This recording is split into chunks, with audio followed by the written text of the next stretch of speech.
Tuhan, terima kasih buat Kak Eodia sudah bantu saya dalam doa. Baik, saudara yang dikasihi oleh Tuhan, suara saya masih jelas ya.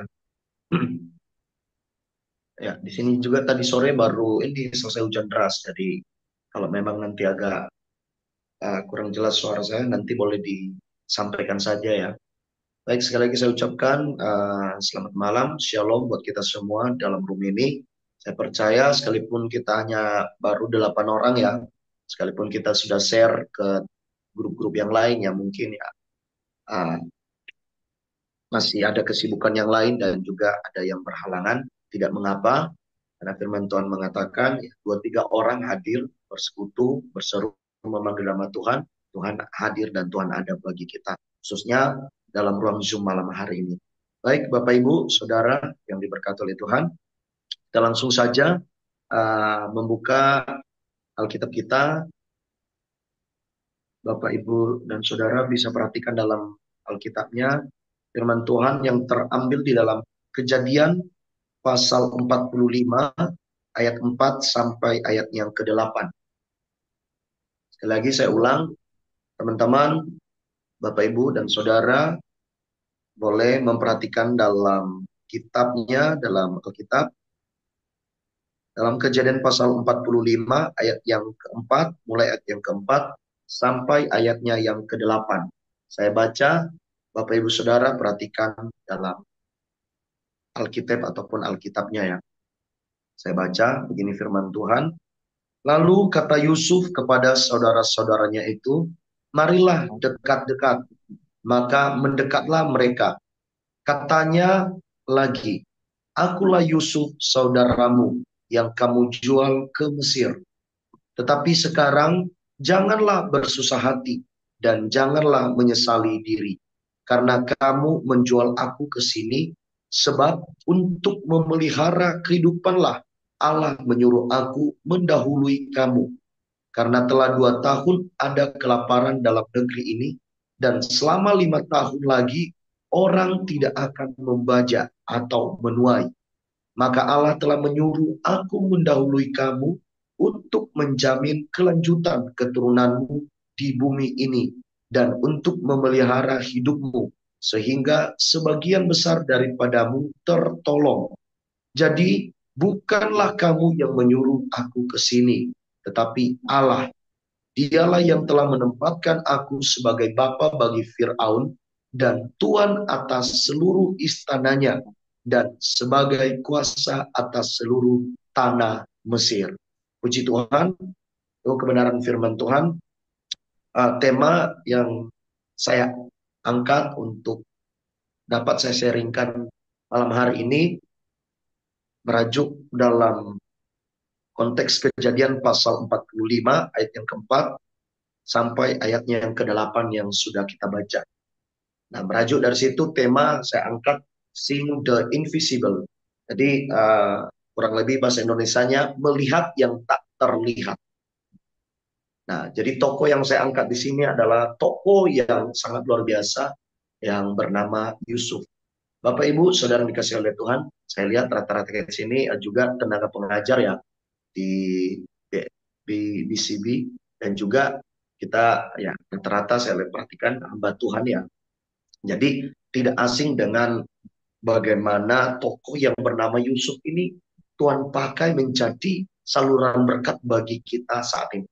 Dan saya lihat di sini kebanyakan masih anak muda ya. Dan salam hormat kepada Pak Yoyong, Pak Kwet Leong yang sudah menyempatkan diri hadir malam hari ini di room ini untuk mendengarkan sharing kebenaran firman Tuhan. Luar biasa kalau beliau dapat menyempatkan waktu dan juga kita malam hari ini. Dan kita percaya kehadiran kita malam hari ini tentunya tidak sia-sia. Sekali lagi Bapak Ibu Saudara dikasih oleh Tuhan, saya angkat tema Seeing the Invisible dengan merajuk pada kitab Kejadian pasal 45 ayat yang keempat sampai ayatnya yang ke-8. Tokoh yang saya angkat bernama Yusuf. Ya, tentu kalau dari tema ini melihat yang tak terlihat. Nah, kalau dunia menuntut kita hari-hari ini, kalau lingkungan ataupun yang lagi sudah menjadi budaya ya, adalah sesuatu yang memang sudah menjadi kebiasaan yang dilakukan oleh lingkungan, oleh orang-orang, baik dalam komunitas, baik dalam lingkungan pekerjaan dan sosial lainnya, tentu menuntut satu hal ini adalah percaya, melihat dulu baru percaya. Betul? Tapi kalau di sini kita sebagai orang percaya, firman Tuhan katakan kita harus berbeda. Kita harus melihat sesuatu yang tidak biasa dilihat oleh orang lain. Tentu kita harus buat dulu rule-nya dalam kutip hal yang positif ya. Melihat yang tak terlihat. Artinya kalau dunia menuntut hari-hari ini, dan bahkan itu sudah menjadi budaya, sudah menjadi kebiasaan, melihat dulu baru percaya. Tetapi kita sebagai orang percaya, sebagai anak-anak Tuhan, sebagai leader-leader, sebagai ambasadornya Allah, kita harus memprakarsai, mendemonstrasikan bahwa kita melihat bukan karena sudah ada, baru kita percaya. Tapi bahkan firman Tuhan katakan, berbahagialah kita yang tidak melihat, namun percaya. Nah, dasarnya adalah tentu iman. Nanti Bapak Ibu bisa lihat acuannya di dalam Ibrani 11 ayat 11 ya, ayat 1 ya. Artinya sesuatu yang tidak kita lihat dan bahkan yang kita harapkan ketika kita mempercayai itu adalah iman. Dan malam hari ini sesuatu yang tidak terlihat namun kita bisa lihat, tentu bukan dengan mikroskop, bukan dengan CCTV ya, karena bisa juga merajuk ke sana ya. Tapi Bapak Ibu Saudara dikasihi Tuhan, melihat yang tak terlihat, tentu saya mau katakan bagi kita malam hari ini, kita melihatnya dengan mata iman kita. Haleluya. Kita melihat dengan mata iman kita, dan kalau dunia melihat sesuatu itu, menuntut, melihat dulu baru percaya. Tapi kita sebagai orang percaya, saya katakan kembali bahwa justru Tuhan itu mengajarkan kita umatnya, mengajarkan kita orang percaya, sekalipun tidak melihat, namun percaya. Itu adalah iman yang benar. Haleluya. Nah, saudara yang diberkati oleh Tuhan, kalau kita lihat Kejadian pasal 45, kronologi Kejadian 45 ayat yang keempat sampai ayat yang ke-8, itu berbicara hasil. Kalau saya mau katakan hasil dari kronologi atau proses atau kejadian yang sudah dialami oleh tokoh yang bernama Yusuf ini. Di mana dia mengatakan bahwa kalau kita lihat dari ayat yang keempat, kelima, keenam, ketujuh sampai ayat yang ke-8, di sana dia melihat visi misi Allah. Artinya dia melihat sesuatu hal yang mungkin kakak-kakaknya sendiri tidak melihat hal itu, tapi dia mampu melihat. Haleluya. Nah, kalau kita lihat Bapak Ibu Saudara dikasih oleh Tuhan, bagaimana satu kalimat yang membuat saya tertarik dengan tokoh yang bernama Yusuf. Ketika saudaranya ketakutan karena dia adalah tokoh dan orang yang saya mau katakan orang nomor 2 setelah Firaun. Segala gerak-gerik di Mesir, segala pergerakan ataupun yang terjadi di Mesir, tidak ada yang tidak diketahui dan tanpa seizinnya tidak bisa bergerak. Itu luar biasa. Tokoh yang bernama Yusuf ini. Dan sehingga ketika kakak-kakaknya datang, itu sudah pada ketakutan. Karena kenapa? Satu kalimat keluar dari ucapan Yusuf, maka itu akan terjadi. Entah itu disuruh kakak-kakaknya, entah dihukum, dipancung, atau lain sebagainya. Itu bisa terjadi kepada kakak-kakaknya, kepada orang yang dimana Yusuf ini mengeluarkan perintah. Nah, kita lihat bagaimana Yusuf ini dengan lapang dada, dengan berbesar hati. Kenapa? Kembali lagi, karena dia melihat visi misi Allah dalam hidupnya. Haleluya. Dia mengatakan kepada kakak-kakaknya, sini mari mendekat, jangan jauh-jauh. Bahasa sederhananya. Justru jangan takut kalau kalian sudah, saya tahu kalian sudah menjual saya. Tapi justru kalian menjual saya, bahasa sederhananya Bapak Ibu Saudara. Justru dengan cara itu, saya memelihara kehidupan, Tuhan pakai saya untuk memelihara kehidupan kalian. Kehidupan generasi, bangsa yang besar. Dan itu jelas Bapak Ibu Saudara kasih Tuhan. kita lihat bagaimana tokoh yang luar biasa ini melihat, bahkan kalau saya mau katakan, ketika dia saja kalau mau membalas kelakuan kakak-kakaknya, itu sangat mampu dan itu bisa. Tapi dia tidak melakukan hal tersebut. Kenapa? Kembali lagi, karena dia lebih mengesampingkan dendam yang bertahun-tahun, berpuluh tahun, belasan tahun, yang dilakukan oleh kakak-kakaknya sendiri. Dikesampingkan, kenapa? Dia lebih memprioritaskan, mengutamakan Tuhan di dalam hidupnya. Kenapa? Karena Yusuf melihat yang tidak terlihat, yaitu visi dan misi yang besar yang diberikan, diamanahkan Allah kepada Yusuf. Nah, kembali lagi Bapak Ibu Saudara sekalian Tuhan. Kronologi kalau kita lihat dalam Kejadian pasal 37 ya. Kejadian pasal 37 ayat yang kelima dan 11. Bagaimana rentetan ataupun kronologi bagaimana Yusuf sampai menjadi orang nomor 2 setelah Fir'aun di tanah Mesir. Saya katakan tadi, segala pergerakan yang terjadi di Mesir tidak ada yang tidak diketahui oleh Yusuf. Nah, artinya dibawa kendali, di bawah kuasa. Kenapa? Fir'aun telah memberikan kepercayaan yang besar kepada Yusuf. Nah, kalau kita lihat mundur di pasal-pasal sebelumnya, Kejadian pasal 37 ayat 5 dan ayat 11 ya. Nah, di sana mulai terjadi di mana Yusuf itu digiring kepada Potifar, dan Potifar menjualnya kembali dan sampai ke Mesir, dan bahkan sampai Yusuf itu menjadi orang nomor 2.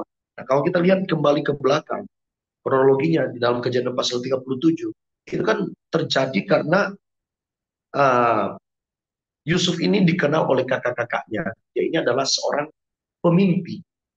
Betul ya? Nanti Bapak Ibu Saudara bisa melihat. Nah, Yusuf itu dikenal sebagai seorang pemimpi. Nah, ketika mimpinya ini disampaikan kepada ayahnya dan kepada kakak-kakaknya, kepada keluarganya, yang pertama dikatakan bahwa berkas Yusuf itu menyembah berkas-berkas yang lain. Dan itu merajuk kepada siapa? Ya tentu kepada kakak-kakaknya ya. Tidak hanya cukup sampai di sana. Yusuf mimpi lagi. Saya singkat saja Bapak Ibu Saudara kasih Tuhan. Dan ini juga saya tahu teman-teman, Bapak Ibu Saudara mengetahui jelas akan hal ini. Tidak hanya cukup sampai di sana. Bahkan Yusuf menyampaikan mimpinya kepada kakak-kakaknya lagi, pada keluarganya, bahwa matahari, bulan, dan bintang menyembah kepada Yusuf. Dan hal itu menjengkelkan, membuat hati saudara-saudaranya ini menaruh kebencian kepada Yusuf ini. Ya, sampai rentetan, pokoknya sampai Yusuf ini sampai ke Mesir menjadi orang nomor 2, tentu tidak langsung sampai ke sana. Ada proses yang panjang, ada proses yang menyakitkan, ada proses yang memang. Oke, saya lanjut ya. Jadi sebelum sampai Yusuf ini melihat visi misi, seeing the invisible dari Allah, tentu ada proses yang dialami, ada proses yang dihadapi, dan ada proses yang harus diterima dengan lapang dada oleh tokoh yang bernama Yusuf. Ya, saudara, Bapak Ibu, saudara yang diberkati oleh Tuhan. Ternyata pelajaran malam hari ini, selain daripada Yusuf sebagai tokoh utama yang melihat visi misi yang besar kepada Allah. Kenapa? Ternyata orang yang sakit hati, orang yang menaruh dendam kepada orang lain, apalagi dalam konteks ini kakak-kakaknya menaruh dendam, kebencian kepada adiknya sendiri. Ternyata orang-orang yang menaruh dendam, benci, iri hati kepada orang lain. Ternyata kalau kita lihat dari perikop ini, ternyata orang-orang yang demikian adalah orang-orang yang tidak diberkati oleh Tuhan. Ya, orang-orang yang menaruh sakit hati, dendam, benci, bahkan menghalalkan segala cara untuk menjatuhkan seseorang. Saya mau katakan adalah orang yang membuat hati Tuhan tidak tertarik, mengangkat dia, mempromosikan dia. Tapi lihat Yusuf, ketika hal itu diperlakukan kepadanya, ditimpakan kepadanya. Bayangkan saudara, habis dia difitnah bahwa dia itu sudah mati, dia dibuang di sumur, diangkat lagi karena nggak jadi dibunuh, diangkat, dijual, difitnah lagi sama istri Potifar, dimasukkan dalam penjara. Itu proses ya. Nanti mungkin Bapak Ibu Saudara mengetahui jelas bagaimana kronologi yang dialami oleh Yusuf. Tapi dia tidak protes dengan Tuhan, dia tidak protes dengan keadaan lalu menyerah. Ternyata orang-orang yang seeing the invisible, yang melihat yang tak terlihat, yaitu tentu dengan mata iman bukan dengan mata jasmani, adalah orang-orang yang siap dipromosikan oleh Tuhan. Haleluya. Sekali lagi, orang yang memiliki hati, rasa sakit hati, menaruh dendam, benci, dan menghalalkan segala cara untuk menjatuhkan orang lain. Tuhan tidak tertarik untuk mempromosikan, untuk mengupgrade orang-orang tersebut. Tetapi Yusuf dalam hal ini, dia tidak membalas kejahatan yang dilakukan oleh kakak. Tentu hal itu yang membuat hati Tuhan tertarik kepada tokoh yang bernama Yusuf. Sehingga dia ini dipromosikan, di-upgrade, dan diangkat oleh Tuhan. Tentu siapapun kita malam hari, firman Tuhan tersampaikan kepada kita bahwa ya mungkin hari-hari ini saya tidak tahu ya keadaan kita ya. Mungkin difitnah, mungkin diperlakukan tidak adil, tidak baik kepada orang lain.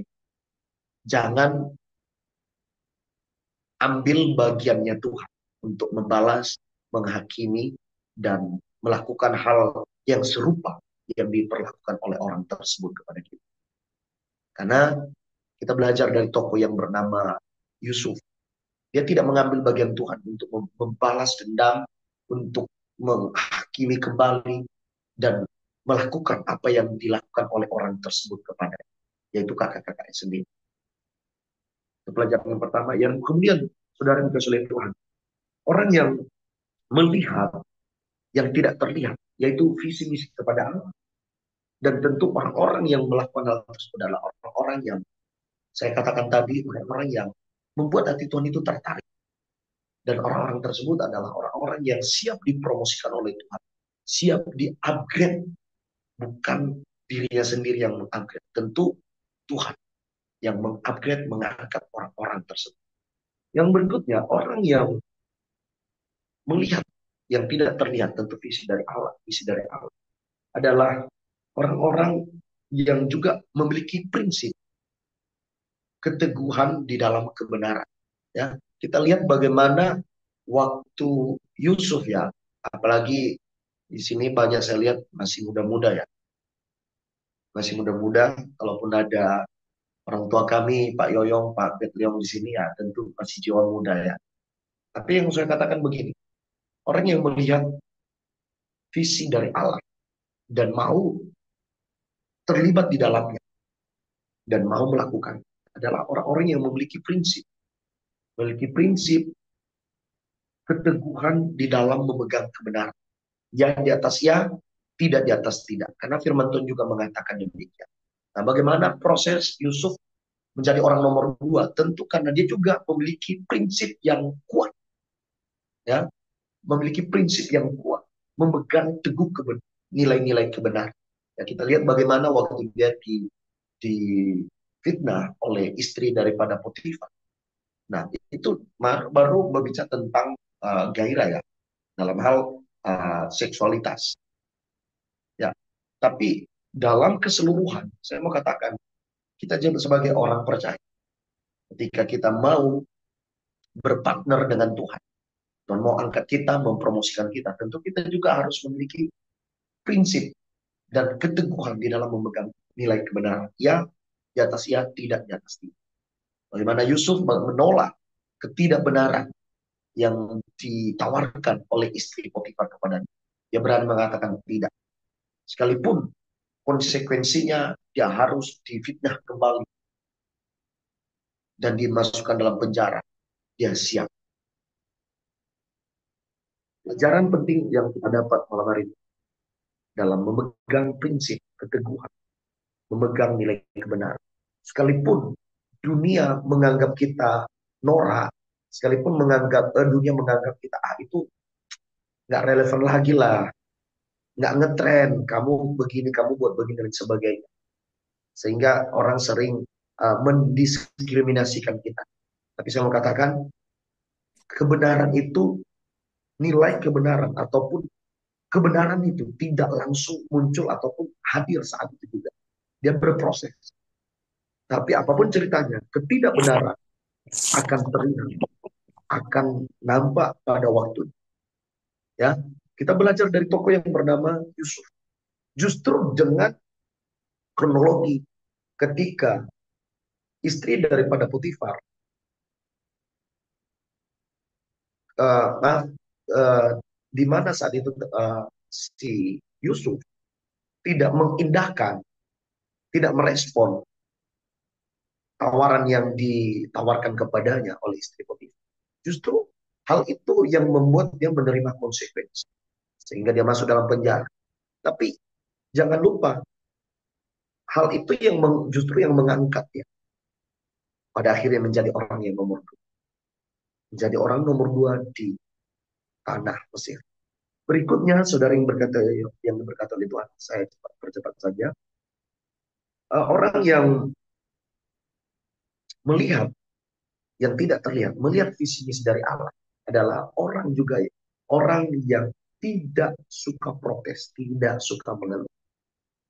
Kenapa? Ketika orang sudah mengeluh, sudah suka mengeluh, menggerutu, suka protes, yang ada dia kehilangan sukacita. Betul? Orang yang suka protes, orang yang tidak menerima keadaan yang terjadi, kenapa begini Tuhan? Mempertanyakan, mempersalahkan orang lain dengan keadaan yang terjadi. Nah, maka saya mau katakan, yang ada, dia akan kehilangan sukacita. Dan orang yang sudah kehilangan sukacita, tidak ada gairah untuk melakukan, tidak ada semangat untuk bertindak melakukan sesuatu yang lebih baik. Nah, kita belajar dari tokoh yang bernama Yusuf. Sekalipun dia dalam keadaan difitnah, bahkan dipenjarakan, mengalami ketidakadilan, ketidakbenaran, tapi dia tidak protes, dia tidak menyalahkan Tuhan, dan bahkan dia itu tidak menyalahkan kakak-kakaknya pada akhirnya. Dan itu yang membuat hati Tuhan konsisten kepada tokoh yang bernama Yusuf ini. Bapak Ibu, saudara yang berkata oleh Tuhan, saya mau katakan bahwa salah satu yang membuat hati Tuhan tertarik kepada Yusuf adalah karena dia memiliki sikap hati yang tidak mengeluh dan tidak suka protes. Nah, berikutnya saya percepat saja.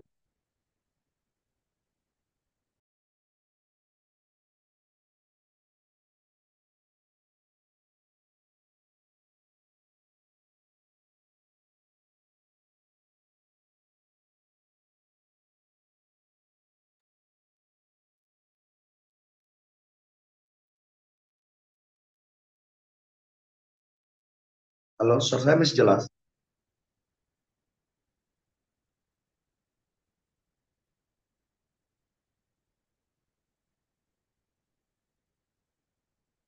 Oke, saya lanjut sedikit lagi.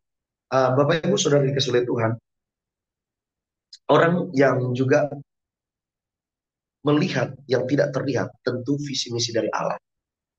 Saya katakan tadi yang terakhir bahwa orang tersebut tidak suka protes, tidak suka mengeluh. Nah, berikutnya orang yang melihat yang tidak terlihat tentu misi dari Allah. Artinya menerima keadaan, ke, menerima keadaan tanpa mempersalahkan keadaan tersebut adalah orang juga yang melakukan bagiannya, melakukan sesuatu itu dengan penuh tanggung jawab dan totalitas. Ya, kita lihat bagaimana Yusuf menjadi orang nomor dua, tentu tidak serta-merta langsung karena dia juga hanya dikiring sampai di penjara, sampai dia menyampaikan mimpi-mimpi dari juru minum dan juru roti. Tidak hanya sampai di sana. Ketika dia dipercayakan sesuatu oleh Firaun dan juga waktu dia dipercayakan oleh Potifar sendiri. Dia melakukan sesuatu kepercayaan itu dengan penuh tanggung jawab dan totalitas. Nah, tentu hal itu juga yang membuat hati Tuhan itu berprinsip dan konsisten untuk terus menyertai Yusuf, membela Yusuf, mengangkat Yusuf. Kenapa? Karena Yusuf melakukan bagiannya dengan totalitas dan penuh tanggung jawab di hadapan Tuhan. Ya, dia tidak wujud, dia mengekspresikan, dia melihat yang tidak terlihat, yaitu misi dari Allah direpresentasikan kepada orang-orang di sekitarnya, yaitu kepada orang-orang yang memberikan tanggung jawab kepadanya. Dia lakukan itu dengan penuh tanggung jawab dan totalitas. Haleluya.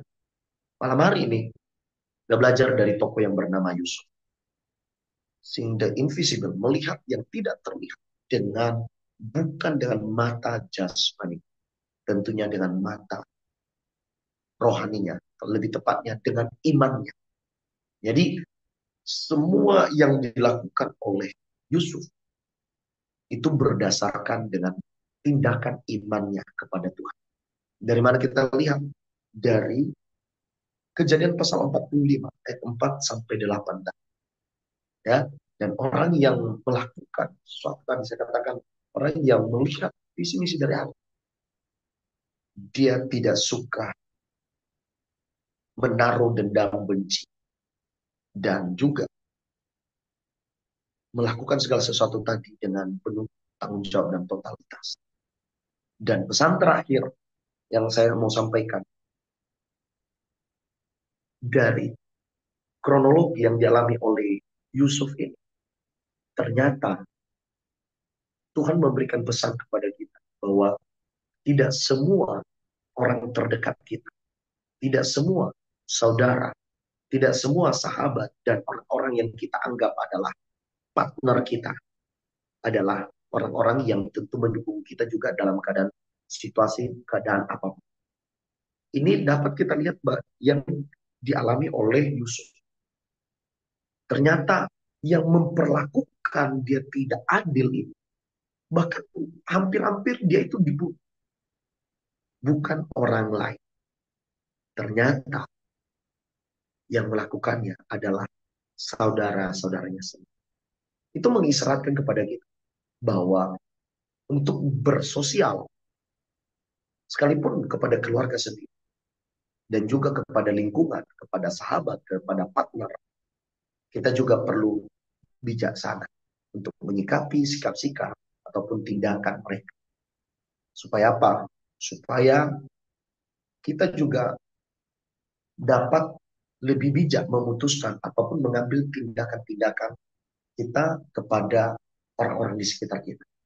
Ya, jadi setiap pesan yang ketika beberapa kali saya ulang, ya mungkin nilai-nilai secara teologis dan lain sebagainya, ya banyak. Tapi pesan yang saya sampaikan malam hari ini mungkin sangat sederhana, tapi inilah firman Tuhan yang dapat saya bagikan malam hari ini. Ternyata tokoh yang mengalami banyak hal di dalam Alkitab, itu semua menjadi warning, menjadi peringatan, menjadi supaya kita lebih bermawas diri. Ya, sekali lagi kesimpulan terakhir, memberikan kita peringatan, memberikan kita menjadi pengingat bagi kita, sekalipun saudara atau rekan, sahabat yang kita anggap adalah orang-orang terdekat kita. Kita juga harus perlu bermawas diri, bijaksana dalam menyikapi, dalam merespon setiap tindakan mereka terhadap kita dalam situasi keadaan apapun. Ya, Bapak Ibu Saudara dikasihi oleh Tuhan, saya tidak perpanjang kebenaran firman Tuhan. Sekali lagi, seeing the invisible, melihat yang tidak terlihat, yaitu dengan iman kita. Artinya, segala sesuatu yang kita lakukan dalam kehidupan kita sehari-hari, baik dalam pekerjaan, dalam profesi, dalam bersosial, kita melakukannya dengan iman. Kenapa? Karena kita memiliki pengharapan di dalam Kristus Yesus. Kenapa? Setiap apa yang kita lakukan, kalau kita melakukan dengan tulus, dengan penuh tanggung jawab, sekalipun tidak terlihat, sekalipun tidak dianggap oleh orang lain. Tapi kalau kita melakukannya seperti untuk Tuhan dan untuk Tuhan, maka Tuhan yang membela kita, mengangkat kita, dan juga memberkati kita. Puji Tuhan, sejauh itu kebenaran firman Tuhan. Tuhan Yesus memberkati. Saya kembalikan kepada Pak Nuri.